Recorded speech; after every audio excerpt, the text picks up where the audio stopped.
Do you have any weird, strange impulses whenever you open a fresh set of carbon, like these arms right here? I do. And one of them is to wonder what they taste like.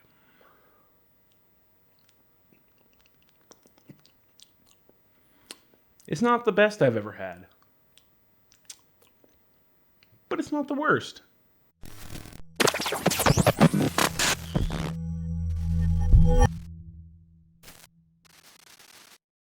Hey everybody, I'm Big Ninja, and this is my budget build.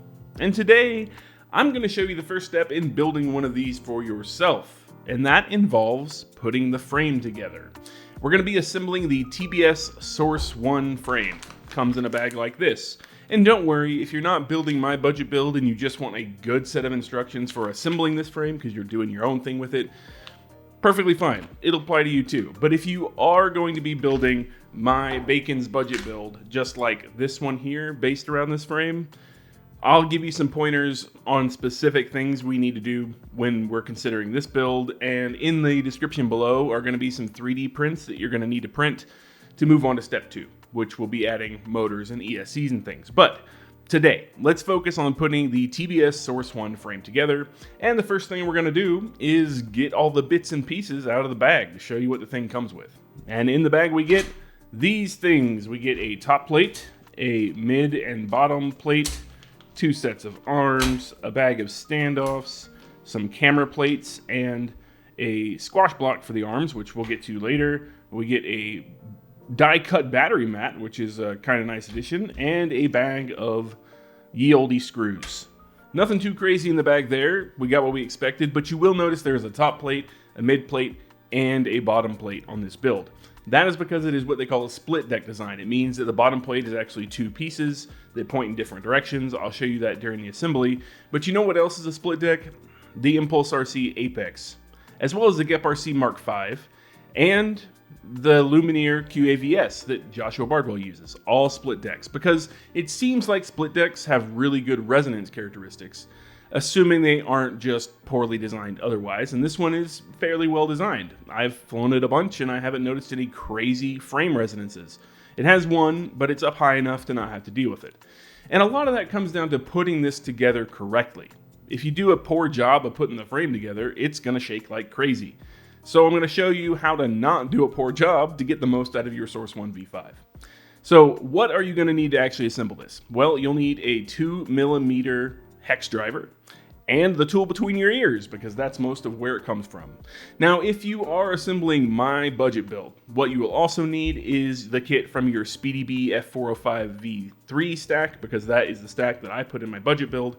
We're going to use some of the hardware in here, including the stack screws and the little rubber grommets for the VTX mounting, but we'll get there. If you're not building my budget build, don't worry about that. Use whatever stack screws you want when we get to that point. And yeah, let me lay the first steps components out so you can see what we're going to do, and let's get to work.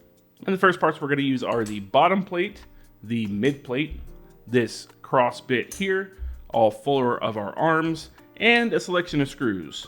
Mainly these screws right here, which are not the largest. The largest screws are these in your bag. You want the middle size. There are also the shorter ones. We will not be using the short ones right now. We will be using these medium size. And you will need your stack screws, which if you're using my SpeedyBee stack for your budget build, then you're gonna want the stack screws out of the SpeedyBee stack box.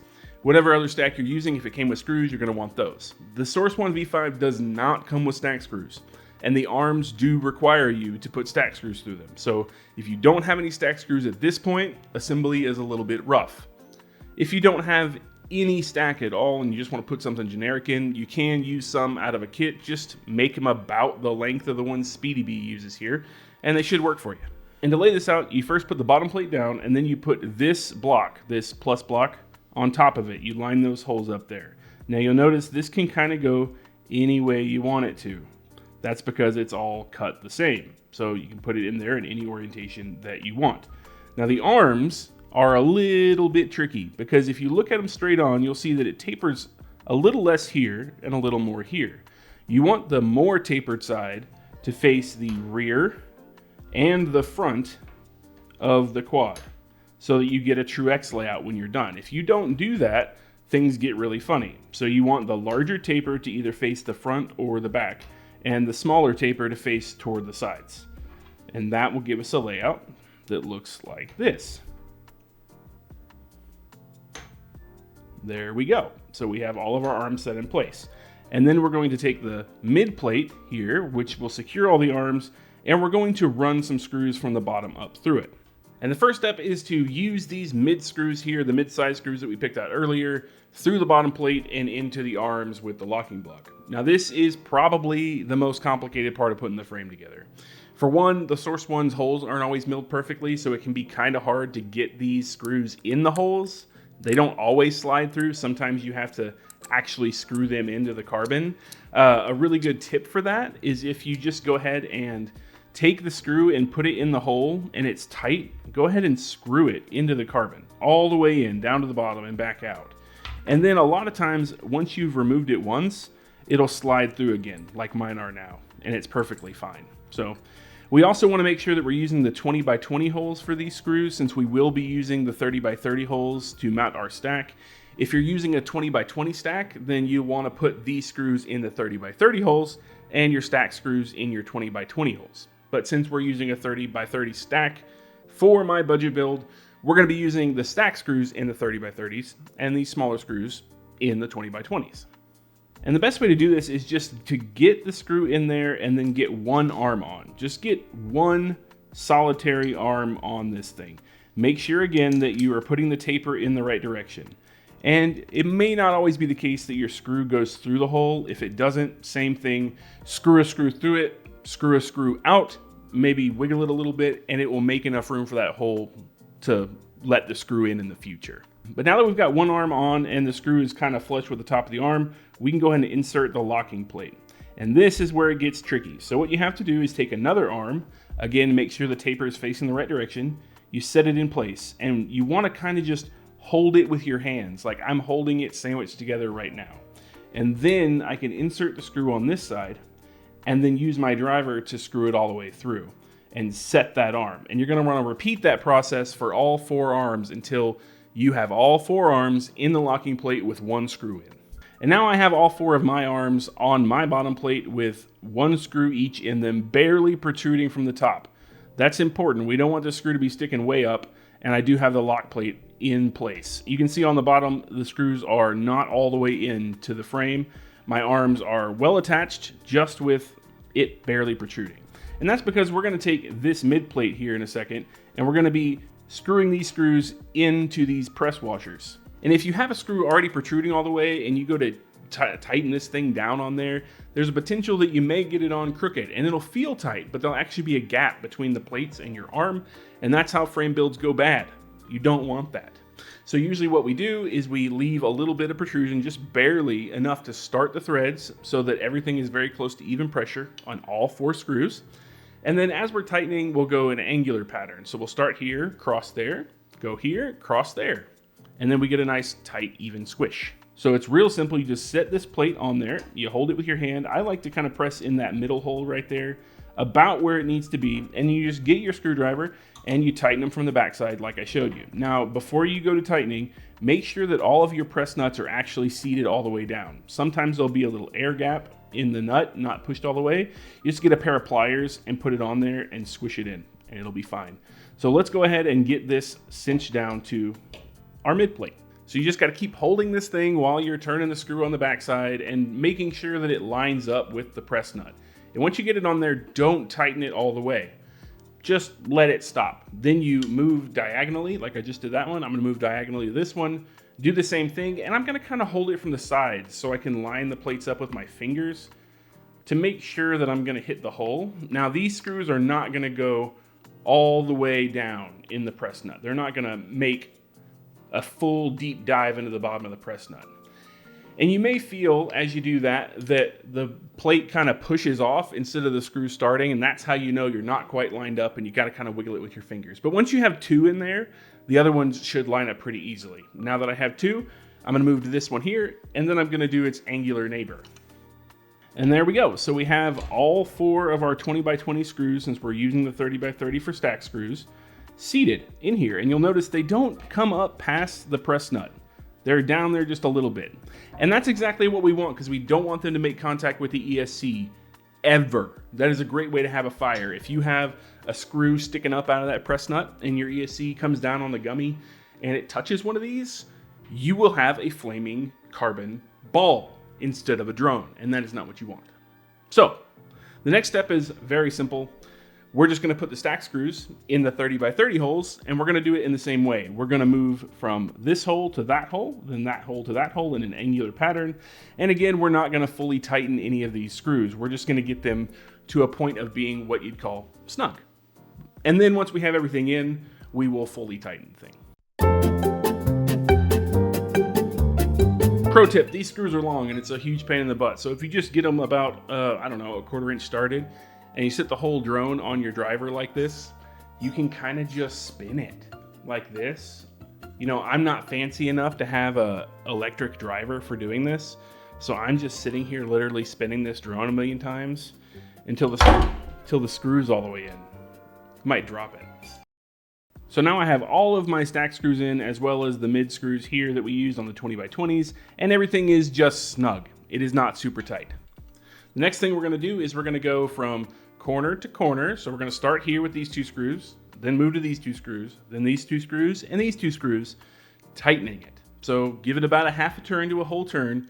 Be very careful with the screws that came with the Source One. If you feel it start to give or slip, it means you could be stripping a head or breaking a head off, and you don't want to be doing that. So a good 1/4 turn, you'll know when you're about to rip it off. It'll completely give way and it won't feel like it's tight anymore. But we just want to go from corner to corner to make sure we're doing it with even angular pressure to make sure the stack gets fully squashed. And it really doesn't take much at all. I'm just gonna give it a 1/4 turn on these 2 screws. I'm gonna move to these 2 screws and give it a 1/4 turn. And then I'm gonna move up a 1/4 turn on these 2 screws. And then I'm gonna move across to these 2 screws with a 1/4 turn. And you can tell by the time that I got all the way across here, I actually had some slack. And that's because I'm taking up what little air gap there is between the sandwich bits here as I'm turning those screws. So I'm just gonna do that one more time and make sure everything is about as snug as I can get it without feeling like I'm gonna break any heads off of these screws. And I'm giving it a decent amount of pressure, but I'm not forcing it, because you can absolutely break the screws provided with the Source One frame. All right, that is all as snug as she gets. And the reason we want to get it there now is because when we put the stack on, we're going to be putting the stack on these screws, and then we're going to put nuts on the top. And then if we have to turn them after the whole thing's assembled, it's going to mean it turns it through the stack too, and things are going to get complicated, and we may accidentally loosen our stack when we didn't intend to. So it's good to get these to the point that they are about as tight as they're ever going to get right now. All right, on to the next step. And that next step involves these standoffs. You can see there are actually 2 sizes of standoffs provided in the bag. You have long and you have short, and they are not knurled or anything, so they do roll around quite a bit. We're also going to be using the shortest screws to put these in. Now, why do we have 2 sizes of standoffs in this bag? It's because this is a split deck. So the long standoffs go in the 4 holes at the front of the quad where the camera plate cuts are, and the short standoffs go to the 4 holes in the back of the quad where the antenna notch is, back here. Pretty simple. And the easiest way to get these on is just to go ahead and put all 8 of your standoff screws in their holes, and then you get your standoff. In this case, I have one of the short ones because I'm doing the back first, and you just spin it onto one of the screws while you hold the back of the screw with your finger. If you do that and you just get the standoff finger tight, you are good to go. Now you just got to do 4 more of those. Same with the front, except for in the front where the camera plate is, we're going to be using the longer standoffs because it is actually going to wind up being taller up here. So just get those finger tight and spun onto your screws. And you'll wind up with a frame that has all 8 standoffs in place. Now there's only one more thing you need to do before you're ready to put electronics in this thing, and that's put the camera plates on. So let's do that real fast. And then you're ready to dump your stack in here, dump your VTX in here, put motors on it, put a camera in it, make it a real quaddy thing. And you can love your quaddy thing because you made it with your own hands, which may be black with carbon because this frame seems to have a lot of carbon dust on the edges. Anyway, let's get the camera plates on. And these are our camera plates, and these are the slots they go into. And you will have to be careful about which direction you put them in. This one, the little half moon, goes toward the bottom and the front. So it will set in there like this and give us mounting for our camera. It's hard to see, but that's how it sits in, just like that. And it's the same thing on the other side, on the opposite, it just sits in place. Now you'll notice these are not retained at all yet. And that's because what actually retains those is the top plate. But if you're putting electronics in it, if you're at that point right now, it's time to put your ESC and your motors on and get everything ready to go for the flight controller and the VTX and the camera. So you may not want to put your top plate on yet. And if that's the case, you can actually just go ahead and screw your camera in, and it'll kind of squish the plates together enough to give them enough friction to hold in place without the top plate on. And if you're going to be using my budget build, like I said, the next step that I'm going to show you is how to put the ESC and the motors on in a separate video. If you're not using my budget build, I'd love to know what you're actually building with the Source One V5. This is a sub $30 frame that has a lot of potential and comes with a lot of stuff for less than 30 bucks. I'd love to know what you're doing with it. But let's just assume you have the electronics in it already. Let's go ahead and put a top plate on it, and let's put the battery mat on it. If you don't have the electronics in it and you go ahead and do this, worst case, you'll just have to take the top plate off to put your electronics in. It's not a big deal. But let's throw the top plate on and finish this sucker up so I can make a really awesome electronicless ninja star out of this frame. I've always kind of wanted to do that. I wonder how sharp you can get the edge of carbon. And let's just bring our top plate over here. What we're going to want to do is line up the tabs for the camera plates as we bring it down on top of the standoff holes. And the holes that we're going to put screws in are very obvious. They're all the only ones open on the top. And we're going to be using the shortest screws just like we did for the standoff bottoms. So just put these in the holes and tighten them down with your driver. And a pro tip for this is to actually not get all the screws completely tight. You don't want to just send them all the way home before they're all in, because the top plate will twist and bend a little bit. So I get them in until they're about 2 or 3 turns from being completely in, and then I'll go through like I did with the bottom and go back and forth diagonally until they're all completely tight. And I do that anytime I pull the top plate off, actually. I never just completely screw the top plate in all the way on the first run. I leave the screws just a little bit loose, and then I go back and tighten them all after I'm sure the camera plate has properly seated and all the other screws have fit in the holes. Because carbon's not perfect, and when it gets cut, not all the holes are cut perfect. So sometimes there's a little bit of give. But yeah, I'm just gonna get all these things in here, and then I'm gonna crisscross tighten them down, and I'll show you how to put the battery mat on this thing. And one thing you'll almost certainly want to watch out for are these two right here. They seem to always want to go in crooked because there's not quite a perfect cut out for the camera tab.